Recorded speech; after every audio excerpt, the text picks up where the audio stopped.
تاسې ګورئ د افغان سپورټ چینل. په دغه ویډیو کې به زه تاسې ته یو داسې خوندور اپلیکیشن درښایم. د هغې اپلیکیشن په واسطه باندې تاسې کولی شئ چې د خپل موبایل ټول اپلیکیشنونه مو لاک کئ. بیا پرته د ستاسې د اجازې هیڅوک هم نشي کولی چې د ستاسې اپلیکیشنونه استعمال کړي. نو که تاسې هم غواړئ چې د خپل موبایل اپلیکیشنونه مو لاک کئ نو دغه ویډیو ضرور تر اخره پورې وګورئ. نو ځو د ویډیو شروع کېدو په طرف باندې.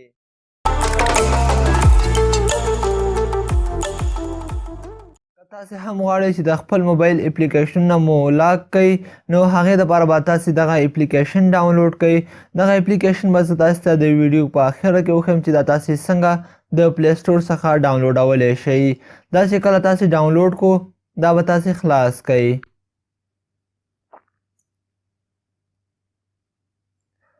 دلته به تاسې خپل لاک ورکئ.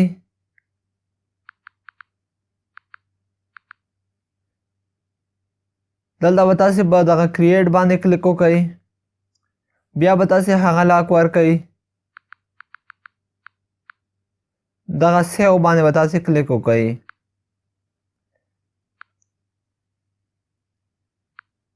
دلته به ورته تاسې د یو چا نوم ولیکئ.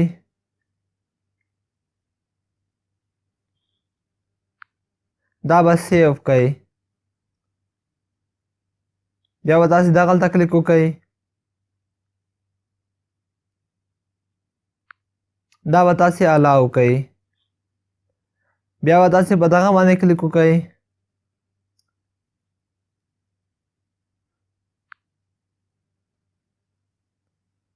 دا به هم آن کئ. تاسې به بیا هغه خپل پاسورډ ورکئ.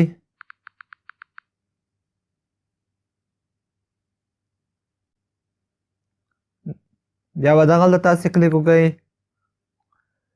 نو دلته چې اوس تاسې غواړئ چې په هر یو باندې لاک ولګوئ نو تاسې په هغه باندې کلیک کوئ. نو دلته چې تاسې اوس غواړئ چې په هر یو باندې لاک ولګوئ تاسې په هغه باندې لګولی شئ. نو زه غواړم چې په دغه فون باندې لاک ولګومه. غواړم چې په دغه کیمره باندې لاک ولګومه.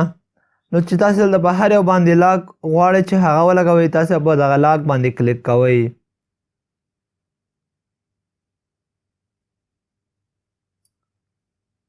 نو زه به اوس تاسې ته وښیم چې دغه لاک زموږ په موبایل باندې ولګېدو او که نه. نو دلته به زه اول دغه فون خلاص کړمه. ګوره اوس دا دغلته موږ نه پاسورډ غواړي. تاسې به خپل پاسورډ ورکئ.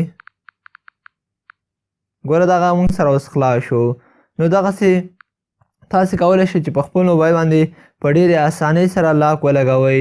نو زه به اوس تاسې ته وښیم چې دغه اپلیکیشن تاسې څنګه د پلی سټور څخه ډاونلوډولی شئ. تاسې به پلی سټور خلاص کئ.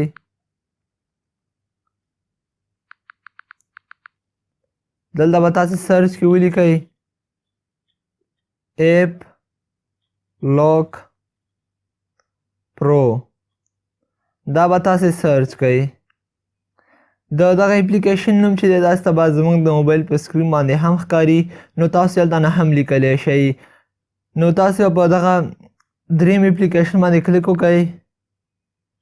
نو دغلته نه تاسې کولی شئ چې په ډېرې اسانۍ سره دغه اپلیکیشن ډاونلوډ کئ. د دغه اپلیکیشن لینک چې دی ما په ډسکرپشن کې هم پرېښی دی. تاسې هلته نه هم ډاونلوډولی شئ. نو که دغه ویډیو مو خوښه شوې وي درسره یې لایک کئ. ضروري د خپلو ملګرو سره شیر کئ. او که څه غوښتنه څه پوښتنه لرئ نو ماته ضرور په کمنټ کې پرېږدئ.